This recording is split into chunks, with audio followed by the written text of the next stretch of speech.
9절에서 12절까지입니다. 구약성경 1226페이지 에스겔 46장 9절에서 제가 읽습니다. 그러나 모든 정한 절기에 이 땅 거민이 나 여호와 앞에 나올 때는 북문으로 들어와서 경배하는 자는 남문으로 나가고 남문으로 들어오는 자는 북문으로 나갈지라. 들어온 문으로 도로 나가지 말고 그 몸이 앞으로 향한 대로 나갈지며 왕은 무리 가운데 있어서 그들이 들어올 때에 들어오고 그들이 나갈 때에 나갈지니라. 절기와 성회 때에 그 소재는 수송아지 하나에 밀가루 한 에바요 수양 하나에도 한 에바요 모든 어린 양에는 그 힘대로 할 것이며 밀가루 한 에바에는 기름 한 흰식이며 만일 왕이 자원하여 번제를 갖추거나 혹 자원하여 감사제를 갖추어 나 여호와께 드릴 때에는 그를 위하여 동향한 문을 열고 그가 번제와 감사제를 안식일에 드림같이 드리고 밖으로 나갈지며 나간 후에 문을 닫을지니라. 아멘. 이게 성전에서 일어나는 여러 가지 일을 할 때에 우리는 이것이 우리의 일상과 전혀 상관없이 나무 이야기처럼 그렇게 생각됩니다. 왜냐하면 이 오늘 본 말씀과 우리의 현실을 이렇게 연결시키려 하니까 그 연결하는 고리가 너무 복잡하고 너무 길게 느껴지거든요. 동떨어진 이야기처럼 느껴집니다. 동떨어진 이야기. 만약에 뭔가 사람들이 이것을 구상했다면 그 구상할 때부터 다 의도가 있기 마련인데 이 문을 만들고 남쪽에 들어온 사람 북쪽으로 북쪽한 남쪽으로 왕은 들어오고 백성 나갈 때 함께 들어오고 이런 그리고 제사 제도는 수송아지 하나 밀가루 하나 에바고 이 모든 것이 우리 인간들이 만들지를 않았고 하나님께서 제정하신 겁니다. 그러면 이 말씀을 제정하신 말씀을 알려면 우리가 어디에 있으냐 하나님의 생각과 일치될 때만 이 성경 말씀의 내막 왜 꼭 이뤄야 되는 거야? 왜 수송아지 하나에 밀가루 한 에바냐? 왜 두 에바는 안 되고 세 에바는 안 되고 왜 그렇게 돼야 되는가? 왜 서쪽에는 문을 넣지 않고 서쪽에는 왜 문이 없는가? 그러한 그런 모든 의문들 우리 같으면 그렇게 하지 않았는데 왜 하나님이 하나님 되시기 위해서 꼭 이래야만 하는가 하는 그 문제에 대해서 우리가 난감하기 짝이 없죠. 근데 난감하기 짝이 없고 우리 쪽에서는 참 알아채기가 힘들다는 그러한 생각은 오히려 상당히 긍정적인 생각이라 할 수 있습니다. 왜 그러냐 하면은 하나님이 마련하신 천국 가기는 하나님 쪽에서 일방적으로 제시한 원리대로 진행되는 것이지 우리가 고상한 아이디어를 짜내서 하나님의 뜻과 우리 아이디어가 결합해서 우리가 천국 가는 건 아니거든요. 그러니까 일절 우리의 생각은 배척받아야 마땅합니다. 문제는 배척을 받다 보니까 하나님이 하시는 일의 취지에 대해서 전혀 아는 게 없이 되었으니까 우리는 왜 이래야 되는가? 왜 꼭 이 방식이어야 하는가? 왜 다른 방식은 안 되는가? 왜 인간의 의견은 반영되지 않은가? 그런 문제에서 상당히 난감하기 짝이 없습니다. 이 구약에서 이러한 이야기의 모든 난감함은 신약에 와서 예수 그리스도의 하시는 일을 통해서 시원한 그 바람이 불듯이 다 왕에게 뚫리게 되어 있습니다. 어떻게 뚫리느냐 하면 오늘 본문 내용의 중요한 등장인물이 바로 성전에 들어온다는 거죠. 성전에는 제사하는 데죠. 그래서 제사가 있고 그 다음에 왕이 여기에 들어온다는 것과 세 번째는 그 모든 제물이 안식일날 드리는 제물과 일치시키라는 거. 결국 안식일과 왕과 제사제도 이 세 가지가 조합해서 뭐를 생산해내요. 그 생산한 방식은 만약에 인간으로 그렇지만 왕이 있다, 안식일이다, 제사했다. 그러면 나오는 안식일 더하기 플러스 제사 플러스 왕 이꼴 정답은 안식일날 왕이 제사 드렸다. 그걸로 끝나는 겁니다. 그게 인간의 한계예요. 인간의 한계입니다. 그런데 하나님 방식은 안식일 더하기 왕 더하기 제사 이퀄 예수님 십자가 이렇게 나와버리거든요. 그 신약에 있는 성도의 작은 어린아이라도 구약의 선지자보다 더 많이 천국에 대해서 더 많이 안다고 이야기했습니다. 이것은 신약의 성도가 그 자신의 성경 실력 가지고 알아채는 게 아니고 성령을 받아야 되거든요. 그 성령은 이미 완성된 내용의 일부를 받는 것이 아니고 완성된 내용이 전체가 다 우리 속에 들어와 버립니다. 요한복음 3장에서 성령을 예수님께서 표현하기를 바람이라고 이야기했어요. 바람. 근데 그 바람이라 하는 것은 특징이 예수님이 바람이라는 용어를 쓰시면서 특징도 아울러 언급했습니다. 임의로 마음대로 불매, 마음대로 분다는 거예요.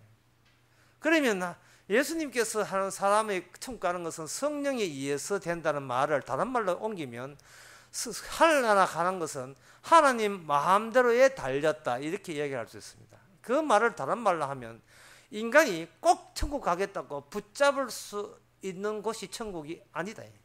천국은 미꾸라지예요. 잡으면 다 빠져버려요. 어디를 만져 어디를 들어와 다 빼버립니다. 내가 잡았다 해서 들어와버리면 내가 잡은 걸로 천국 들어가면 그것은 엉터리 천국이에요. 왜 인간은 천국을 잡을 수 없느냐 하면 천국이 너무나 낯설어도 너무 낯설기 때문에 그렇습니다. 낯선 정도가 아니고 우리가 배격하고 싶은 정도입니다. 우리는 아예 그 얼굴을 돌리지 않을 정도로 외면할 정도로 그게 천국이에요. 너무 엉뚱해서 우리 인간들이 예상을 너무 비켜가니까 설마 그렇게까지 하고 놀랄 정도로 천국은 낯설게 우리에게 온 겁니다. 그러나 성령을 받은 사람은 오히려 그 점을 낯설다는 그 점을 오히려 반기게 되는 겁니다. 제가 갈 수 없었던 곳을 넣어주셨군요. 이렇게 되는 거예요. 제가 생각지도 못한 곳에다가 이렇게 제가 어린 반푼어치도 없는 전혀 예상도 못한 이곳에 저를 덜렁 데려다 주시니 너무 감사합니다. 이렇게 되는 겁니다. 마치 뭐와 같았냐 하면 탕자가 아버지 집에 찾아올 때에 자기는 아버지 집에 아들은 감당치 못하고 종으로 서주시면 감사하겠습니다. 기껏 그 정도까지 생각해 주는데 아버지가 준비한 것은 가락지고 소 잡는 소를 잡고 그게 아마 한우 일 강성 한우 잡고 가다마이 옷 양복 입히고 잔치 벌리고 이거는 탕자의 입장에서는 도저히 예상도 못했어요. 그리고 예상할 수도 없는 게 자기 분수를 아니까요. 나 같은 죄인에 어울리지 않을 정도로 너무 과분한 혜택을 입은 겁니다. 이 과분한 혜택을 입은 준 하나님의 뜻은 뭐냐 하면 네 인생에 대해서 더 이상 원망하지 말라는 이야기예요. 몸이 아프다 나 왜 이래 사나 그렇게 원망해서는 안 된다는 겁니다. 나 취직도 안 되고 왜 그렇게 원망해서는 안 된다는 나 결혼도 못하고 왜 이래 그런 네가 원망할 수 있는 그런 입장이 안 된다는 겁니다. 장가모도 못 가도 천국 갔잖아. 시집 못 가도 천국 갔잖아. 몸 아파도 천국 갔잖아. 망해도 성공했잖아. 망해도 성공했잖아. 그야말로 성도가 아무리 해도 성도가 하는 모든 일은 성도가 해야 될 일은 그거 뭐냐면 자기의 유죄됨을 증명하는 거예요. 자기의 죄 있음을. 그것은 뭐냐 하면 바로 자기를 이렇게 그저 구원하시는 그 구원의 원리가 죄인을 구원하기 때문에 죄인을 구원했기 때문에 이미 저쪽에서 죄인을 구원했기 때문에 내가 할 일은 내가 왜 죄인인가를 아는 내가 왜 유죄인가를 아는 일을 하는 거예요. 따라서 내가 구원될 수 있는 일은 아무것도 하지 말아야 됩니다. 뭘 해도 아무것도 안 한 것이고 지금까지 아무것도 안 했을 분들은 격렬하게 아무것도 안 해요. 삼성생명카드 격렬하게 아무것도 안 했어. 아무것도 할 필요 없어.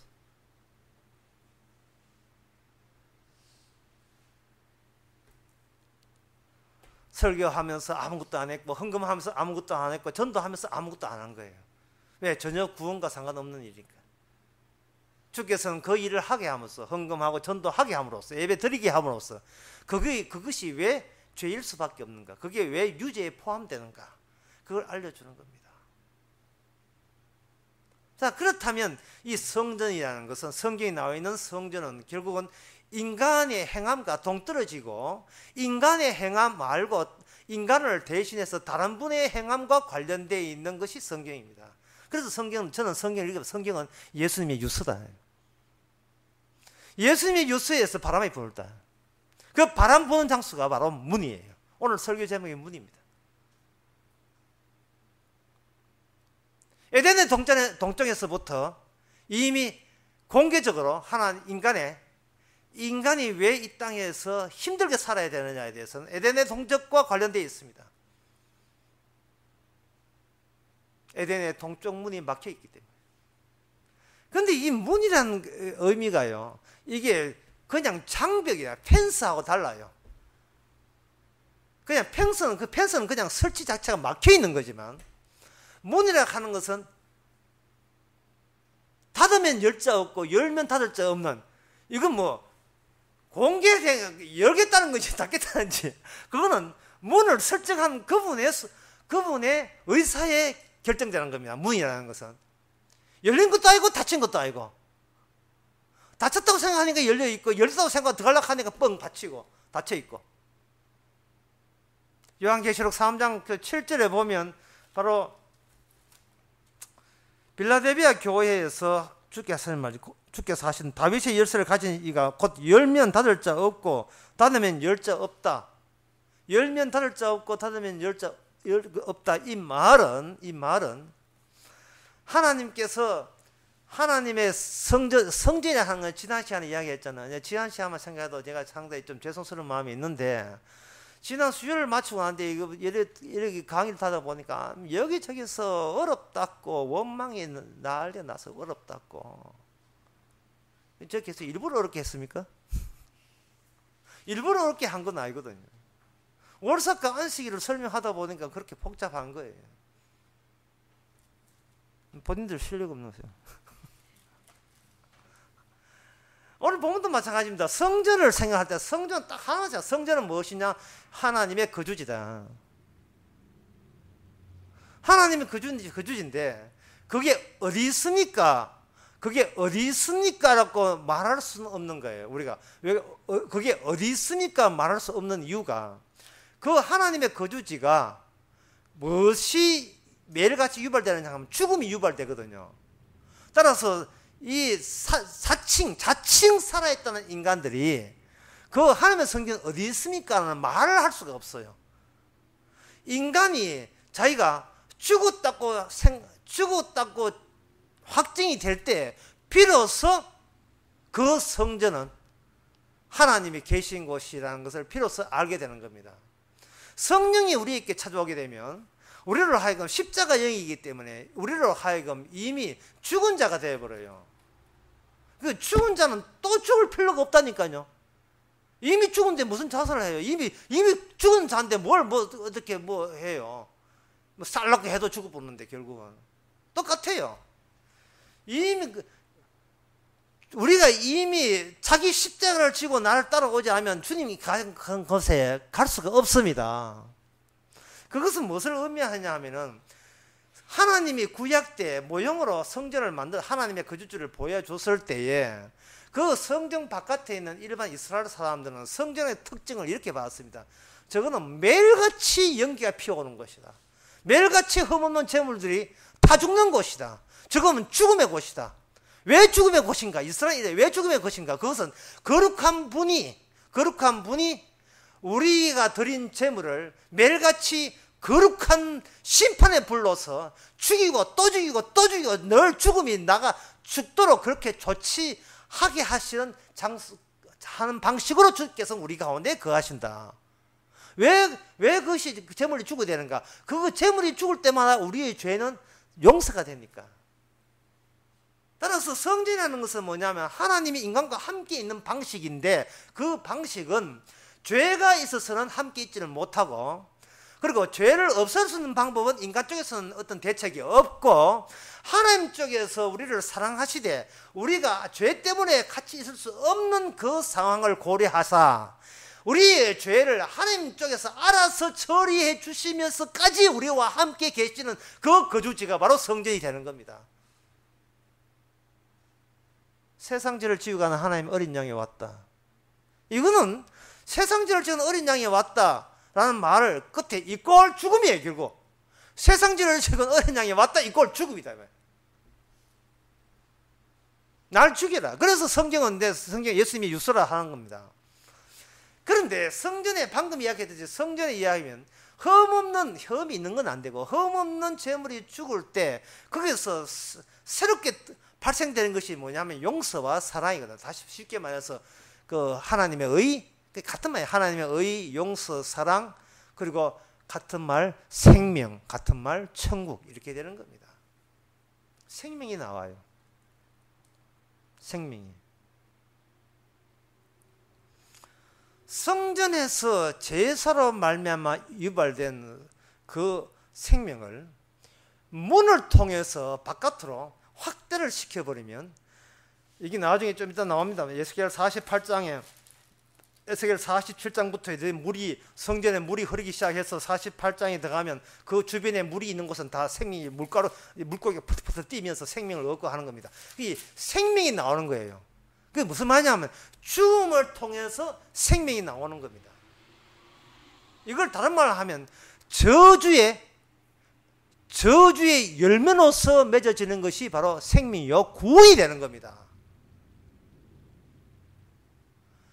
구원을 받은 사람의 특징, 정말 생명을 받은 특징은 내 대신 누가 저주받았다는 것을 염두에 두고 생명을 받죠.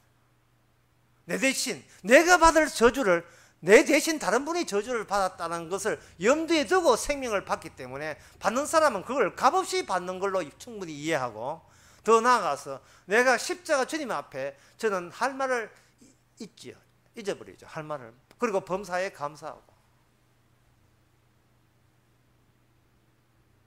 그러면 이제 생명을 얻고 생명을 받았으면 그러면 또 그건 사적인 일을 하면 되지 않겠느냐. 이번에 국무총리 후보가 이런 이야기 했어요. 나는 일요일만 교인이고 다른 날에는 공무입니다. 뭐 이런 이야기 했어요.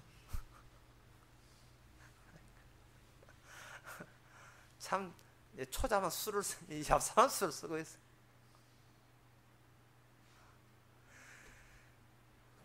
일요일만 교인이에요. 구원받는 데만 예수님이 필요하고 다른 데는 예수님 필요 없는 겁니까? 다른 날에는 뭐 할 거예요? 교회 와서 예배드리고 다른 날은 뭐 할 거냐 이 말이죠.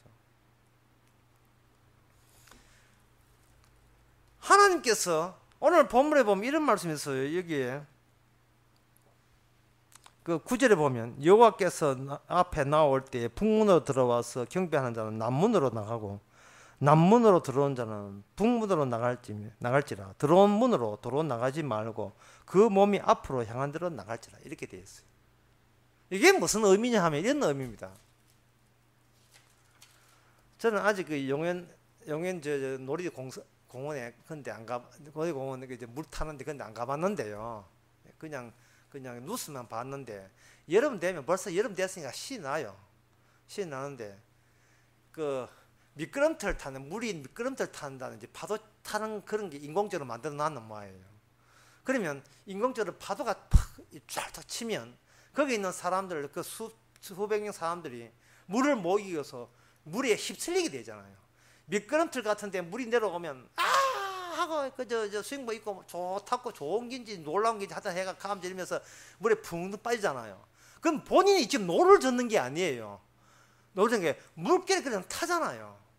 그 문이라는 것은 뭐냐 하면은 제사에서 얻어진 생명의 힘을 그냥 타고 가는 거예요. 그냥 거기에 물결에 휩쓸려 가는 거예요. 이거는 뭔가 거기에 휩쓸려 가는 인간이 그 물을 이용할 생각은 하지 말아야 된다면, 사적인 개인적인 가치를 위해서 내가 주님의 생명을 얻어야지 이런 생각은 안 된다는 겁니다. 북문으로 와서 도로 북문으로 와버리면 그건 본래 자기가 들어왔던 나한테 귀소되고 귀한 데는 그러한 의식입니다. 나는 참 북쪽으로 가지. 그러면 내가 우리 집이 북쪽에 있잖아. 그럼 북쪽으로 가야지. 이러면 여전히 자기 것을 고수하는 셈이 되어버리죠. 그런데 북쪽으로 왔다가 남쪽으로 가버려 하는 것은 자기가 출발한 지점과 반대 방향으로 전혀 상관없는 지점으로 이거는 간다는 말은 휩쓸려 간다는 뜻이죠. 성전 제사를 성전 것을 통과하면서 성전을 통과하면서 휩쓸려 가는 거예요. 그냥 쫙쫙 휩쓸려 가는 거예요. 이쪽에 온 사람도 마찬가지로 휩쓸려 가는 거예요. 바람을 타는 겁니다. 공기의 힘.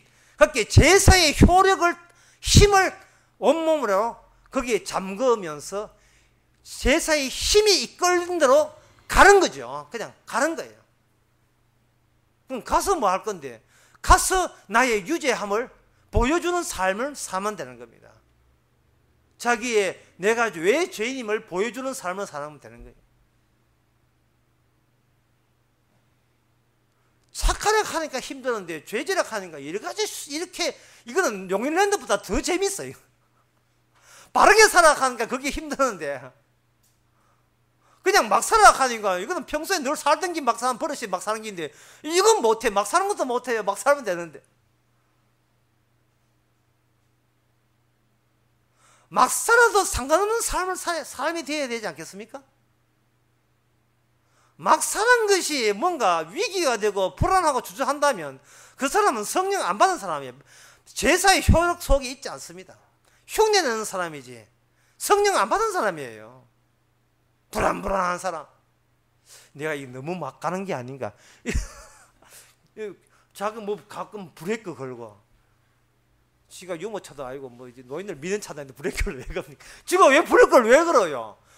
브레이크 걸고 안 걸 걸 우리는 그런 권한 없습니다. 내 인생 아니에요. 그래 물의 실력, 성령의 실력한 인생에 무슨 브레이크를 걸어요? 예수님께서 베드로에게 뭐라고 했습니까? 두 번 찾아와서 네가 원치 않고 띠뛰는 길을 가는데 무슨 베드로가 브레이크를 겁니까? 주의 인다면 어떻습니까? 그거는 성령 예수님 다시 오기 전에 베드로가 이미 베드로가 예수님한테 두 번째 찾아왔을 때는 그냥 브레이크 없는 거예요. 사도 바울이 무슨 인생을 설계했습니까? 사도 바울의 행복 꿈이라 하는 것은 어서 죽어서 주님 만나는 그게 꿈이었고 그게 행복이었고 그게 소망이었어요.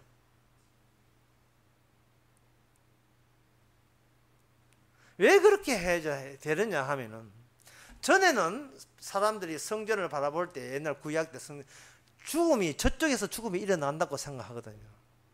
그러나 성전이 완공되고 난 뒤에 이제는 성령이 임하고 거기 안식일과 예수님 안식일 주님이거든요. 안식일과 제사 예수님이 제물이거든요. 예수님 기름 부은 자 왕이잖아요. 이 세 가지 요소가 완성이 되어버리면 예수님의 십자가예요. 예수님이 십자가 되면서 공중에 지상에 있는 성전은 날아가 버립니다. 이건 제 이야기 아닙니다. 요한복음 2장에 나와요. 이 성전을 46년 지었느냐? 헐어버려라. 내가 사흘 동안 지겠다. 예수님께서 죽고 난 뒤에 부활했으면 지상의 성전은 엉터리 성전, 지상의 예배당은 엉터리 예배당, 이 세상 교회는 엉터리 교회라 하는 것은 이게 분명히 다 드러난 거예요. 다 드러난 겁니다.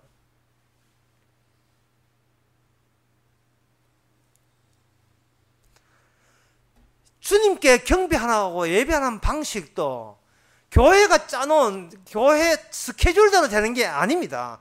신령과 성령에 의해서 예배해야 되지. 11시 예배, 11시 처음에 묵도, 그 다음에 사도신경하기. 사도신경은 성경적입니까? 아니지. 예. 그 다음에 뭐 교동문 하기. 교동문 좀 틀리면 어떻습니까? 찬송가 부르고. 너무 깁니까? 그 짧은 거 설치해놓고. 기도하고. 그래 하면 예배 끝났습니까? 왜 예배 끝난 거예요? 어떤 교회 가면 정결한 예배 드린다고 이 커튼 색깔을 철마다 달마다 바뀌고요. 어디 천주교도 아니고 차라리 향 뿌리지. 예? 향을 덜렁덜렁 향 뿌리는 거 낫지. 그 뭐 이래 하다가 또 경건하고 또 로만 칼라 비슷한 또 그 무슨 칼라 이것도 하고 뭐 또 어떤 목사님은 그것도 전적으로 그것도 깊이 한다고 아직 남아있고 하시는 분들 계시지만 나는 이게 지금 정치적인 술책을 세우면서 어중간한 그 경계선이죠. 그런 것들이 문제가 안 된다는, 그 의미 없다는 거죠.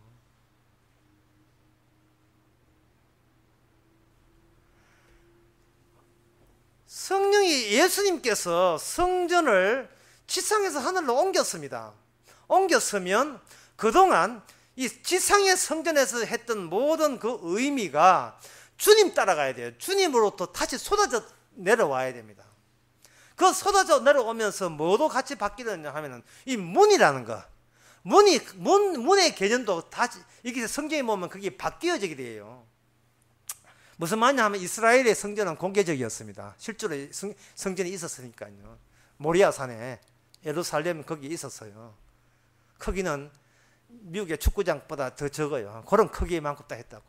했는데 그 문이, 왕의 들어온 문은 동쪽이 한 개예요. 그런데 그 원래 안식일가 월삭에는 그 일반 평민들이 잘 안 들어와요.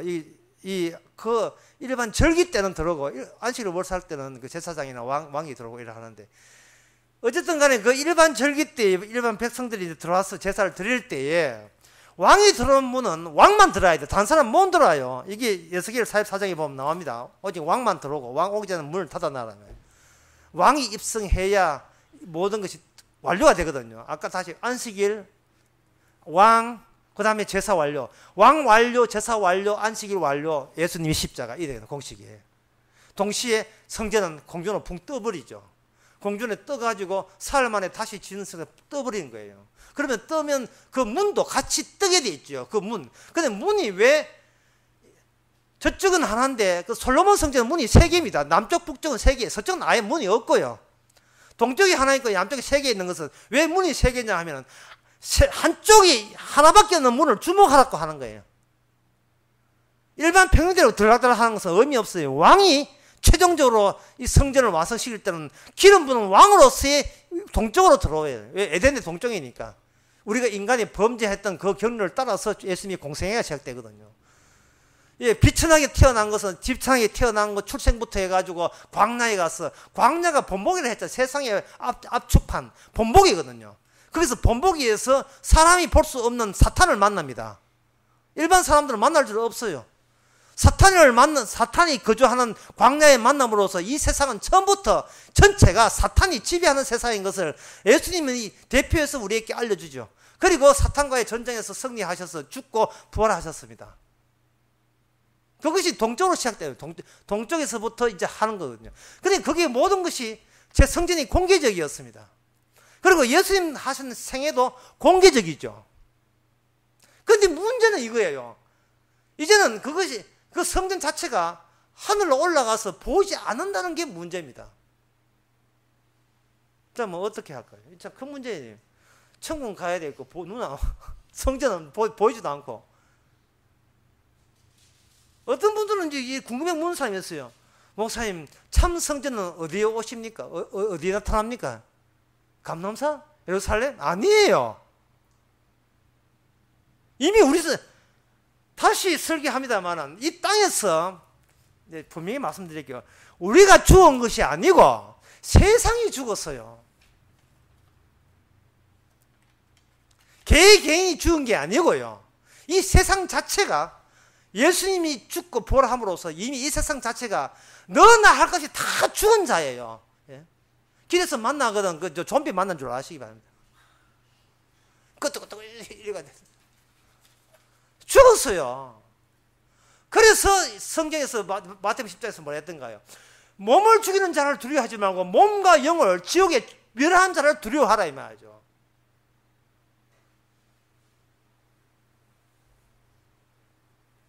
강도, 사기꾼, 칼 들고 덤비해도 그 사람들은 나의 영혼을 지옥까지 멸할 수 있는 권한은 없어요. 내 몸은 죽이도.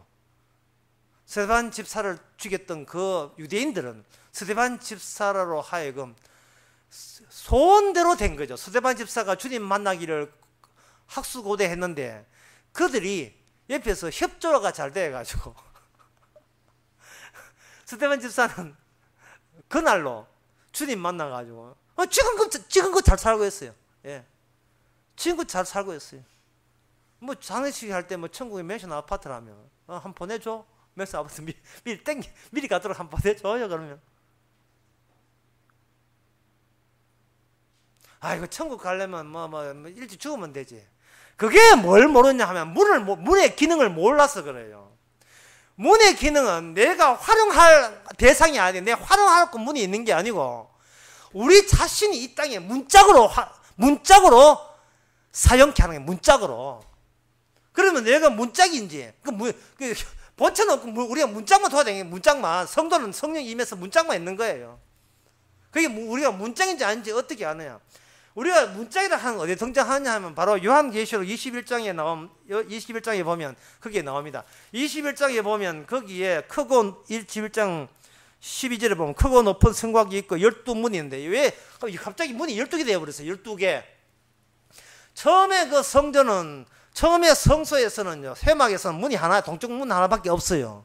그 다음에 솔로몬 성전에서는 문이 총 7개입니다. 서쪽이 남쪽에 3개, 북쪽에 3개, 동쪽에 1개. 이거 새 성전도 마찬가지고. 그런데 이게 문이 여기 요한계시록 21장에서 문이 12문이라고 하지 않고 한 방향이 세 짝문이에요. 동 세 짝, 서 세 짝, 남 세 짝, 북 세 짝. 그래 12개예요. 그러니까 동쪽은 있나가? 동쪽은 붕 떠버렸어요. 동쪽은 주님이 성천하면서 붕 떴다니까요. 없고 나머지 이 세상과 접촉이 되는 곳, 그게 문이에요. 문이라고 하는 것은 세상과 접촉이 되면서 경계선이거든요. 열면 닫을 자 없고 닫으면 열 자 없다는 말은 이건 닫힌 것도 아니고 열린 것도 아니고 주께서 열어주면 들어갈 수 있고 열어주지 않으면 아무리 문을 두드리고 문 열어주세요. 백날 두대 열릴 것이다. 안 열립니다. 언제 봤다고? 그러니까 이 문의 특징은 뭐냐? 천국 문의 특징은 이게 조사를 네가 내 사람인지 안 생명인지 이름이 명단이 기록된지 그거 보고 열어줄 자 열어주고 안 열어주는 거예요. 열심히 두드리면 지금 손몸은 아파요. 소용없어요. 지금 나 이제 파스 부리고 파스 붙이고 이래요. 그 문을 열 자가 누구냐 하면 다윗의 뿌리를 이기신 분이거든요. 다윗이 성전 만들 때 문지기가 있었어요. 성전에 문지기. 그것도 순번제로 돌아가면서 7 순번제가 돌아가서 그 고라 자손들이 그 문지기를 담당을 했는데 레위 자손 가운데서 이 지상에 남겨둔 12문의 역할을 한 사람이 있어요. 상당히 공개적입니다. 공개적이 뭐냐? 12제자들이에요. 12제자들. 12제자는 다윗의 12지파를 대표해서 새로운 이스라엘을 구성하겠다는 하나님의 취지를 이야기하는 겁니다. 왜냐하면 이스라엘이 있어줘야 이스라엘 속에 성전이 만들어지기 때문에 그렇습니다. 이스라엘이 있고 그 다음에 거기서 회막 있고 그 다음에 성전 만들고 했잖아요. 그걸 밟아가는 거예요. 이스라엘 만들고 그 안에서 성전 대신 예수님 본인이 성전으로 만드시는 겁니다. 자, 그러면 지금 제일 중요한 문제를 계속 제가 미루고 있는데 그게 뭐냐 하면은 우리가 성전의 문짝이다. 이 지상에 공개된 문짝이다. 주님은 하늘로 올라가고 있으니까 눈에 보이지도 않고 영광 중에 계시니까 빛 가운데 거하시고 만왕의 왕이니까 우리는 볼 수 없어요. 감히 볼 수 없고. 그러면 이 지상에는 성전이 있는데 성전에 문짝이 있는데 이 문짝은 뭐냐 하면 안에 있었던 문짝 안에 문 안에 있었던 제사의 죽음의 효력을 바람을 통과시키고 닫히고 하는 그런 역할이 문짝의 문의 역할이거든요. 안에 있는 죽음이 우리의 대신 죽음이라고 믿어버리면 그건 생명의 바람이 되고 그거 예수님 죽은 것은 왜 죽었지? 왜 대들 죽었지? 아무 의미 없으면 그거는 저주의 죽음으로 불어오는 거예요. 이래 보시면 됩니다. 성전이 불타잖아요. 성전이 늘 제단에 불타다마죠. 탄다는 것은 죄를 태우는 것이고 그 죄가 어디서 왔습니까? 성전 바깥에는 세상에서부터 주어진 거거든. 세상에서 율법을 죄진 것이 제물로 안수받아서 그 안수받은 제물을 불태워 버립니다. 그 불태우는 장소와 바깥의 장소를 문으로 펜스로 차단했는데 이제는 그 차단을 위로 하신 제물이 위로 올라감으로 말미암아 이 세상 전체가 성전의 진노의 불바다가 되기 대한 대기 상태에 있어요. 그래서 마지막에 베드로 후서 3장에 보면 전 세계는 불바다 됩니다. 전에는 물로서 심판받듯이 지금은 불로서 심판받아요. 그런데 그 불의 성령, 불의 영, 그 불의 영을 미리 받은 사람은 이미 심판을 이미 받았는데 심판받은 효과가 어디서 나오냐 하면 영생 얻었기 때문에 심판 효과가 주어지는 겁니다. 심판 효과와 더불어서 영생을 이미 받았어요. 예수님의 죽음이 바로 죄를 없애주거든요. 그러면 죄가 없는 의인으로서 우리는 이 세상에 문짝으로 살아가는 겁니다. 글쎄, 우리가 문짝으로 사는 건 좋은데 누가 문짝이냐, 그게 어떻게 아느냐, 그러면 이제 그게 궁금하잖아요. 알려드려요? 알려드리겠습니다. 12제자 가운데 누가 있냐면 가룟 유다가 있거든요. 가룟 유다가 예수를 배신했잖아요. 배신한 사람 빼놓고 다 성령 받은 사람이에요. 배신한 사람 빼놓고 다 하나님의 문짝입니다. 다시 말해서 이 세상에서 실질적으로 결국은 배신 때리느냐 안 때리느냐 결정되는 겁니다.